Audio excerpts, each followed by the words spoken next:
ములుగు జిల్లా మంగపేట మండల కేంద్రంలోని భారతీయ జనతా పార్టీ కార్యాలయంలో సమావేశం ఏర్పాటు చేశారు.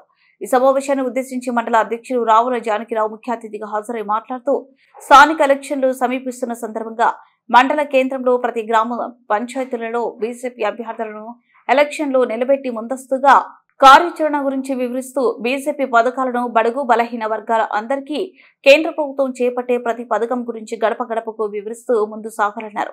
ఇదే కాకుండా ఇటీవల అధికార ప్రభుత్వం ఇందిరమ్మ ఇండ్ల విషయంలో సొంత పార్టీ కార్యకర్తలకే ఇస్తూ అసలైన లబ్ధిదారులకు మొండి చేయి చూపిస్తూ పేరుకు మాత్రం గ్రామ సభలను పెట్టడం, వారికి ఇష్టమైన వారికి ఇవ్వడం, అసలు అర్హులకు ఇవ్వకపోవడం బాధకరమన్నారు.